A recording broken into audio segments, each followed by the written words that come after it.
Hey everyone, my name's Antonia Gentry and I play Ginny in Ginny and Georgia. Hi, my name's Felix and I play Marcus in Ginny and Georgia. So this season explores topics like depression, self-harm, anxiety and identity. Yeah, when you say it all out loud, it sounds like a lot to dig into. Do you want to talk about it? Do I? Do you? Are we? I think we should. I think we will.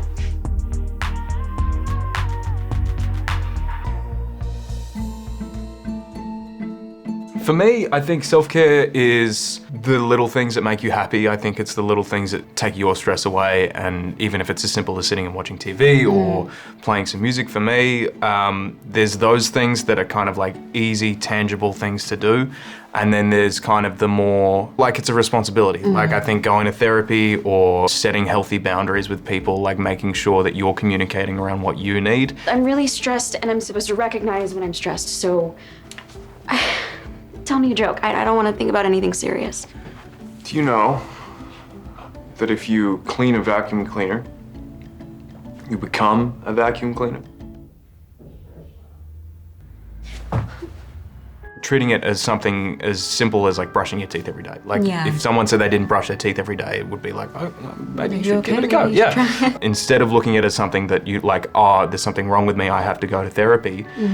Phrasing it in a way that it's like, it's self-care, it's hygiene. I think it's also important though to emphasize just how hard it can be to actually motivate yourself to take those steps. Yeah. It's about really finding some courage within you to make yourself get up and do things that you know will help you out of your funk. It can be something as simple as making sure you brush your teeth every day, eat at least a meal or two. I love my cat. I love my cat. He's son of me. He doesn't know it, but he helps me so much. In those moments where getting out of bed seems like the biggest challenge of the day, taking the goals that you want to achieve through the day and bringing them into an achievable space. Yeah. It's just like, okay, I'm gonna do something this hour that makes me smile. Or I'm gonna get up and brush my teeth. I keep going and brushing my teeth. I don't know why. Good? Yeah, I mean, it's the first thing, literally, when I know I'm slipping when I don't want to brush my teeth. No, I mean, it's actually true. It's the warning signs can be very subtle. Yeah. It's a gradual buildup, and then suddenly you realize you have stopped doing all of the things that you would normally do. And so, Exactly. yeah, I think that's a good warning sign when you don't want to brush your teeth. When you don't brush like, your teeth. it's too much work. I think it's so funny the way we talk about self-discovery. I don't think you just arrive one day. No. Or maybe you do. I haven't.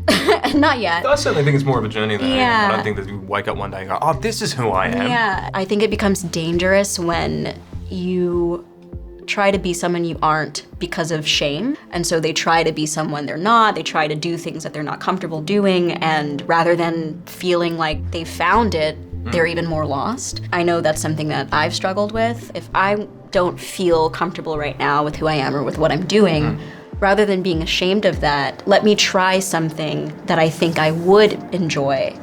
But that's also really hard. You have to be able to look at yourself from like the third person. Which is Yeah. so difficult Yeah. and really tough. I think it's a continual journey. I don't think there is ever really a moment where you're like, okay, I'm completely secure. I think recognizing it as a journey rather than something that to strive for is something that helps dissuade that gremlin that sits on your shoulder and goes like, this, You're a failure. yeah, you know, all these, yeah. Yeah. No, I agree.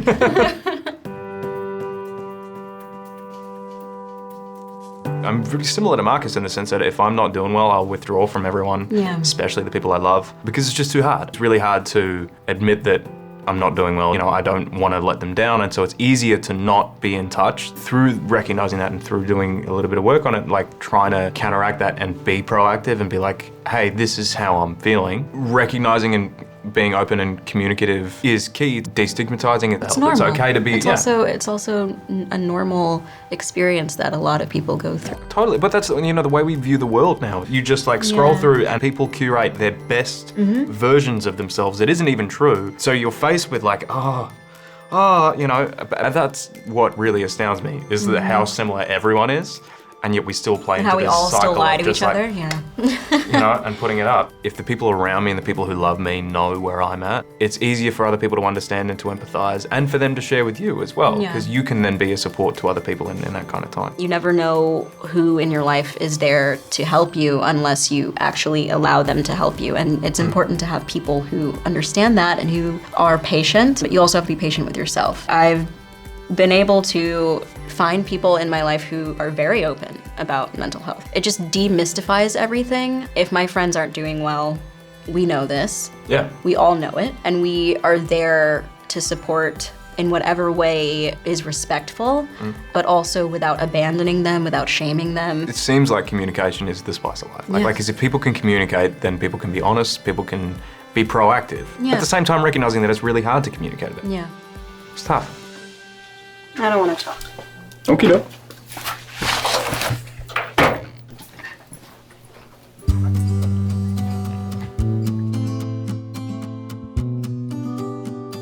One of the biggest challenges I've faced is like parenting myself. Like, no one's there to be like, wake up, Yeah. clean your room, eat breakfast, take a Oreo shower. is not breakfast. Yeah, and like, why do I feel like crap? And I'm like, Yeah. oh, it's because I'm not taking care of myself. And so there's an array of different options out there, whether that's therapy or self-care, like taking walks or leaning on your friends. But I don't think it's a one-size-fits-all thing. No. People having advice for things like, oh, just take a bath. It always works for me. Take a cold shower. It Yeah. always works for me. Yeah, well, I know that doesn't work for me. The biggest thing for me and the biggest shift is that like self-care and mental health is healthcare. It's part of looking at your body. Like, it's the same way as eating healthy. It's the same way as like going to the gym. It's like, it is a tangible thing that you can do.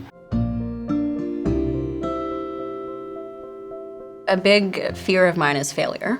Sometimes I would rather not do things so that I just don't fail. If you don't do it, you won't fail.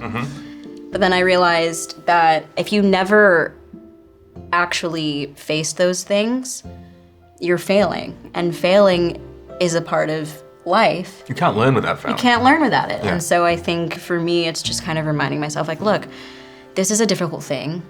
I'm afraid of it. I don't want to do it. But what if? And you learn something. And I learned something. I don't really have like a catch-all. I think the ones that I ascribe to, I think definitely reveal a lot about where my anxiety manifests. Things will get hard, and I think that's an inevitability of life. Like, you can't have light without the shade, but knowing when times are hard that you can get through it is an affirmation for me that helps me not like despair. Yeah. I feel good. I feel Yeah, inspired. okay. I mean, it's tough talking about mental health. I It's feel not embarrassed.